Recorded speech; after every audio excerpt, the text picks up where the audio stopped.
Hello, my name is Maxim Yudin, and today I'll tell you about what is behind cyber immunity buzzword. But let me start with the problem we are trying to solve first. Security is a basic human need. According to the Maslow pyramid, it is not reasonably fulfilled.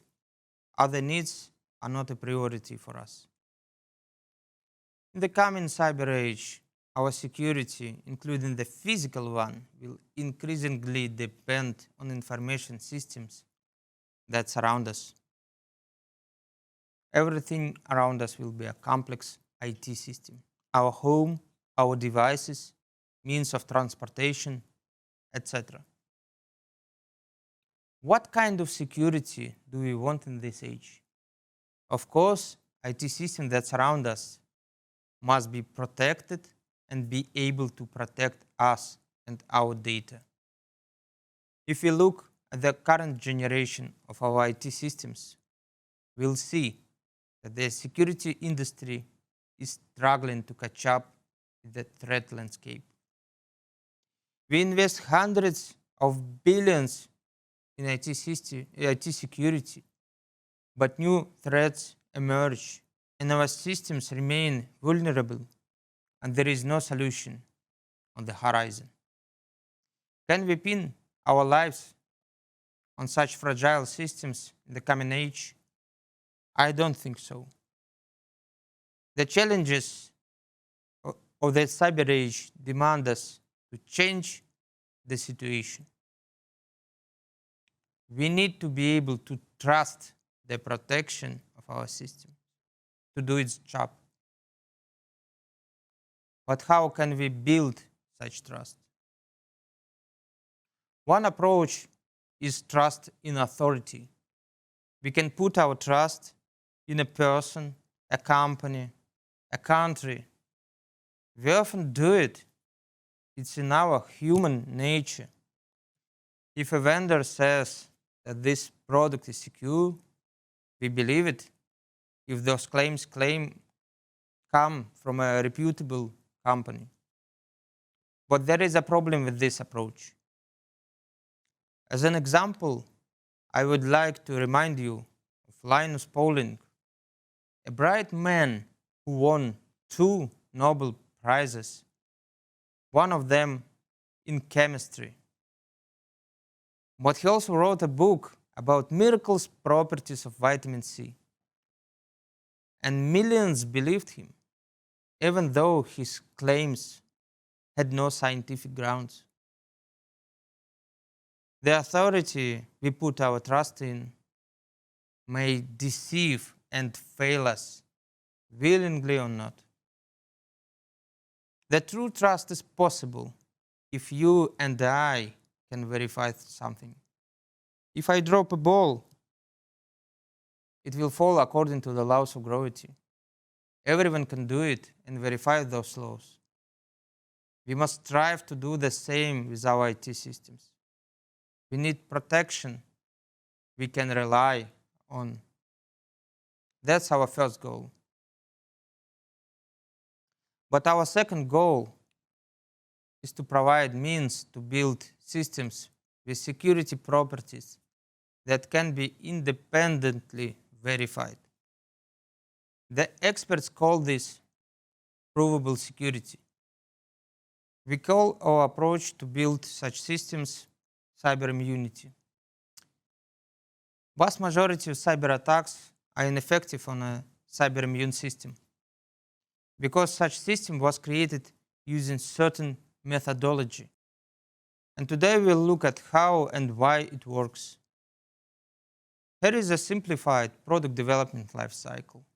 We design requirements, then our architecture, develop our system, and then test it. But what about security? Security is a less tangible concept than the usual business requirements. Security is not a button you can click and check if it works. We need to answer several important questions. How do we define a secure solution? How to implement a secure solution?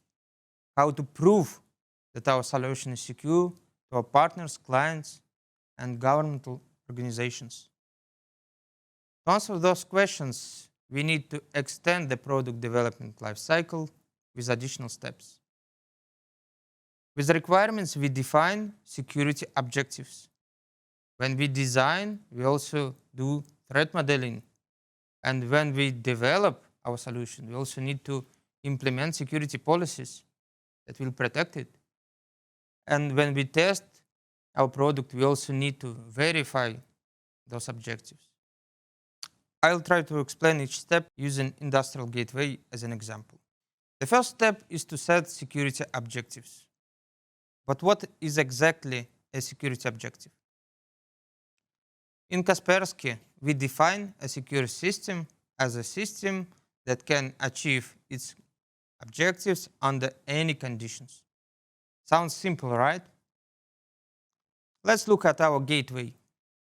The concept of the product is simple. We collect telemetry data from machines inside the factory and then upload it to the cloud to analyze and improve our business and technological processes. Let's define some simple objectives. We want to use a secure channel for communication with the cloud. And we need to isolate internal network from the public one. Are such objectives sound? I think so. Could we take some existing cryptographic library and use it to implement a secure channel? One of our objectives. Sure, but what if a hacker can get into the factory and gain physical access to the device? Then the hacker can dismantle it, connect to internal memory buses, and our cryptographic library won't be able to help us. But on the other hand, our factory has guards and we have implemented access control procedures. Do we really need to invest in protection against such threats? No, probably not. So let's define an assumption that attacker will not have physical access to the device. In this case, our goal is much easier to achieve. Assumptions help us define and refine environment for our solutions. Help us exclude threats we do not have to address. But of course, you have to be careful. You won't be able to use such device in public spaces anymore with such assumptions. We need to reevaluate objectives and assumptions when product use cases change. Let's move to the system design. That's probably the most interesting topic, at least for me. A system consists of components, just by definition. We call components that may affect our security objectives trusted. We have to trust them for objectives to be achieved. Our goal is to minimize amount of trusted code in the system to reduce attack surface and make it easier to implement such a system. Trust should not be misplaced, and there is a procedure to verify those components, that they deserve our trust, but we'll talk more about this later. We also need to make sure that the problem in one component can't affect the other, especially if we are talking about trusted components. Components must be isolated from each other. But fully isolated components are meaningless. They must process data and communicate with each other. So there must be control mechanisms that can tell which communication is acceptable and which is not. In such design, the kernel is responsible for isolation, and the security monitor is responsible for control. So let's move to some examples. Take a look at the concept design of our security gateway. It is connected to two networks, an internal one and external. There is some input-output subsystem responsible for processing network and storage requests. Is this design secure? No. Network stacks can be quite complex, and they can and do have vulnerabilities. Proving that there are none is a costly approach, although it's possible. Let's do something more efficient. Let's apply our isolation principles. We can implement different input-output subsystems for each network. They would be totally isolated, so if external network gets compromised, the attacker won't be able to access the internal network. We are also decoupling network drivers with hardware access from the rest of the stack to provide even less opportunities to the attacker. Now let's move one step further. There is a cloud client in our design. Let's use our control mechanisms to make sure that only one-way communications are possible, from internal to external, but not the other way. So even if attacker can somehow break into our client, it would be impossible for him to access the internal network. If we go all the way addressing every attack vector, we'll get something like this: a design that stays secure even when everything that can be hacked is hacked. Okay, we like our design. How to implement it? For this, we have our Kaspersky operating system platform, which is based on provable security principles. It provides strict isolation and communication controls. It also supports industry standards such as POSIX. But why not use Linux, you might ask? This is a good question. It's a major system with a great device support, great community. The problem is the Linux kernel is very large. In the previous year, its code base reached 35 million lines of code. And the major kernel release changes about 1 million lines. There is no technology, no organized effort to make sure that there are no vulnerabilities in such huge amount of code. And every vulnerability is fatal because all this code runs with maximum privileges. Virtually all popular operating systems use more or less the same design. It is impossible to build a reliable system on this foundation. KasperskyOS, on the other hand, uses microkernel design, where kernel has only bare minimum of required functionality. And everything is isolated from the kernel and runs with reduced privileges. This approach allows our kernel to have only tens of thousands lines of code. For this amount of code, it is possible to provide substantial proof. Another advantage is that there is no problem with running two isolated networks, since network stack is just an application in such design and runs outside the kernel. Let's talk about verification of our security objectives. But first, I would like to introduce key security concepts of Kaspersky operating system. We integrate ideas from FLASK architecture, which was invented in the University of Utah in the early 90s. Many popular security systems, such as SE Linux, inherit those concepts too. I can say that this is de facto industry standard. The second major inspiration was multiple independent levels of security. This concept was coined at the beginning of the 2000s with the key principles of isolation and independent control I have already explained. But we go further than that, further than our predecessors. Our rich policy specification language allows us to separate functions, security functions, from application code and business logic. We also use typed inter-process communication everywhere in the system.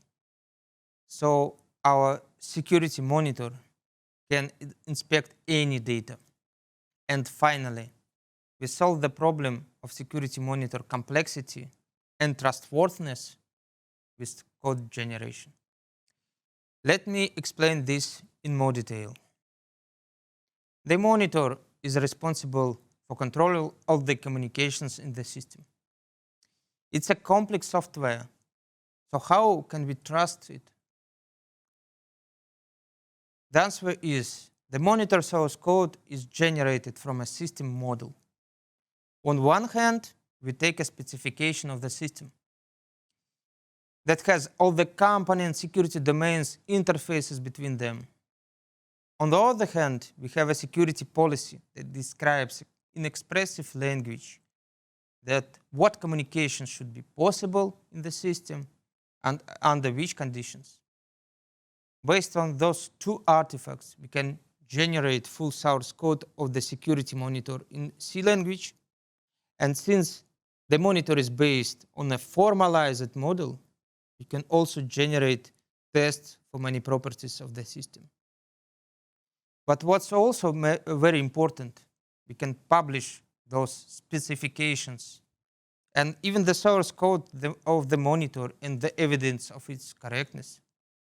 So the government regulators and security researchers will be able to independently verify our claims. In essence, cyber immunity is assurance-based approach.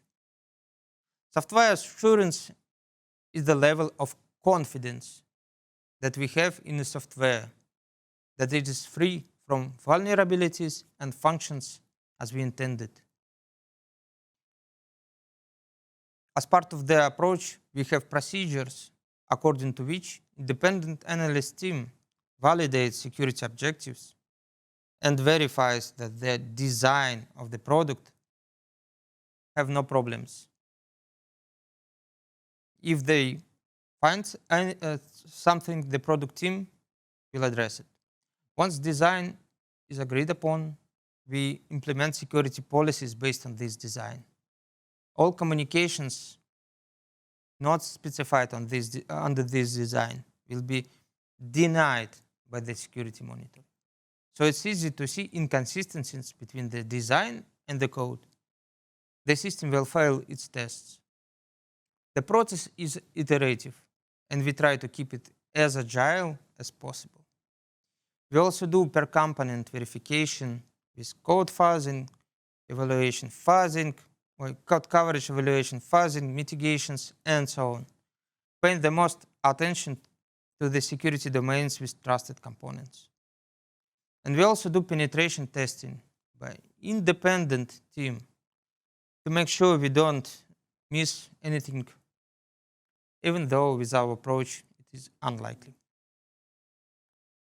Furthermore, to keep our transparency promise, we were the first in the industry to open the source code of our products for inspection.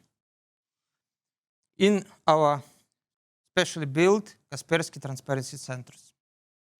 Of course, the source code of our KasperskyOS based products will be available in those centers too.